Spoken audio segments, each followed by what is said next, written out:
Hello everyone and welcome to my YouTube channel. My name is Julia, I'm a tarot coach and this is going to be a quick and dirty weekly tarot check-in. Before I start, I would like to make some things clear. First and foremost, this is going to be a collective reading, which means that it is going to be very general, and how the energies and the situations are going to be reflected in your own life. This can be, of course, very individual and very different. Second, this is not a fortune telling, but a kind of a forecast. It means that we are going to check what are the main energies during the next week, and what are going to be the main challenges, and how can we make the best out of it. I would like to invite you to take whatever resonates with you. So really pick up the things that resonate with you and that you find useful. And last but not least, I would like to emphasize that this is my interpretation, filtered by my knowledge and my state of mind. It is also worth keeping in mind. Okay, as always, I have used the complete Rider Waite deck, so the minor arcana and the major arcana together, and I have asked 3 questions. What is the main energy or the main topic of the week? What are the risks and potentials? So where do we have to pay attention? And what is the general advice of the cards for the next week? I have pulled 2 cards for each question, one from the major arcana and one from the minor arcana, and the interpretation is based on the 2 of them. Okay, having said all this, let's get started. The main topic of the week is signified by the Hierophant and by the Queen of Swords reversed. Taking a look at the Hierophant, I have, as always, several thoughts. One of them is that, first and foremost, it is about order and divine order. And if you take a look at the card, you will see a male figure followed by some novices. So it is very much about order, structure, divine order.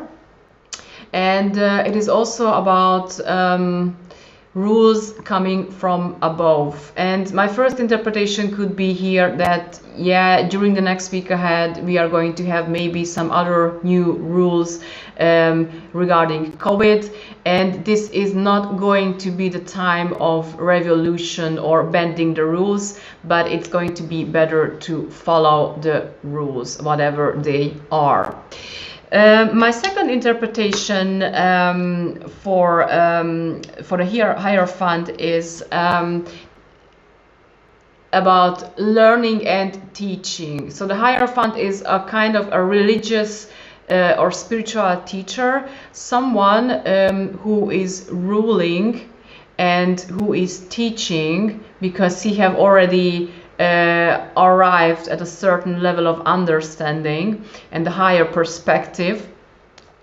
And this teaching aspect is also going to be very interesting, as I will show you later. But first, let me take a look at the reversed Queen of Wands and how it completes the Hierophant.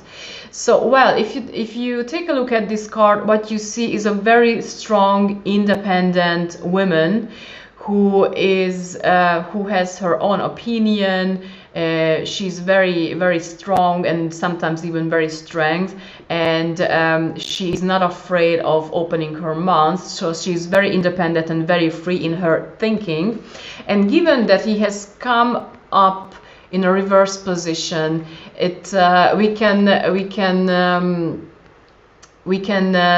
assume that it's kind of out of balance.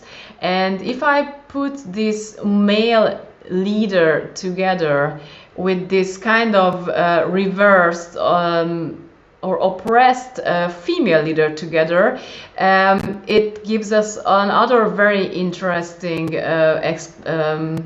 interpretation, I would like to remind you that 8th of March is International Women's Day, so I think this is also a very interesting aspect of these two cards. And I am not going to get into further explanation regarding that, but I will leave it to you. Okay, now let's take a look at the second column, which is about risks and potentials. And what we have here is the moon reversed, completed by the 8 of Pentacles. Normally, in a normal position, the moon is about unconscious or subconscious. It is about fears, intuition, anxiety, and also projection. And given that it has come up in a reverse position, it can signify that during the next week we are going to have the opportunity to work through some of these fears, so we can maybe come out of this inner anxiety position and again working through our inner fears and kind of releasing some of them. And the 8 of coins completes this in a beautiful way. It is also about working through these things, you know, taking a look at them one by one, and by doing so being able to release them and maybe even turning them into some kind of value, right? This is also a very interesting interpretation. What we also have here in the third column, which is about the advice, is the Wheel of Fortune, completed by the 7 of Wands. But let me talk first about the Wheel of Fortune, which is my very, very favorite card at the moment in the tarot. I love this card, and I really have to hold myself back, because I could talk about this card for hours, because it has so many teaching, as it's so rich in different symbols and different aspects. But let me highlight some of them that fit best to this situation. So first and foremost, the Wheel of Fortune is about change. It is about change, chance, and it is about, as you can see, the wheel of life, which is always spinning. It is always spinning and nothing can stop it. And therefore, the best thing is to go with it, to go with the flow, and instead of resisting the flow of life, really going with it. So the Wheel of Fortune is very much about giving up resistance, right? This is one of his teaching. The other teaching is about letting go, right? And letting go has a lot to do with realizing what we can control and what we cannot control. But you can see on this card that there is this circle here, and outside of this circle there is a lot going on, a lot happening.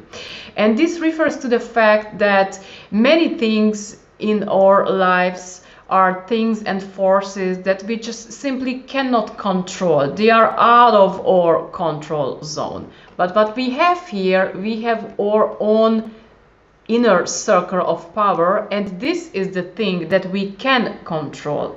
So the best strategy is, instead of resisting, is to concentrate on the things that we can control, and this is again our own power zone, our own center, which is never moving, no matter how fast this wheel is spinning, right? So I love this teaching of the Wheel of Fortune, because it always reminds me that no matter what's going on outside, the point is always, what is my attitude towards it and how can I make the best out of it, right? So this is a real game changer if you are able to do that. Another interesting teaching of the Wheel of Fortune is really about letting go and giving up the struggle of trying to control things that we cannot control. And this is also the message of the complementary card, which is the Seven of Wands. On this card, we see a guy who is really standing tall and really try to maintain his position by fighting with different forces around him. And given that he has come up in a reverse position, it tells me again that the next week is going to be about stop fighting and really about stopping fight those external forces that cannot be controlled, but really about instead of doing so, again getting back to our center and trying to control the things that we can control. So putting these two cards together, I would say it may be a good idea to give up resistance, to stop resisting the flow of life, and again finding peace within. And this is very interesting because if we do so, if we learn to go with the flow, and if we learn to be one with life, as Eckhart Tolle puts it in a beautiful way, then we are going to suffer much less, because suffering is caused by resistance. So again, give up resistance, and if you do so, then you can get into the flow and you will suffer much less. And if you do so, then you are also going to be able to release the past, to work through your inner fears, and to realize that many of your fears and anxieties are actually not real, but they are based on projections. And instead of projecting past experiences into the future and recreating them this way, you take your chance, you go with the flow, and this way you are also going to be able to make your own, to take your chance and make your own luck, to say so, right, as this guy does. So really turning those inner fears, insecurities into something valuable.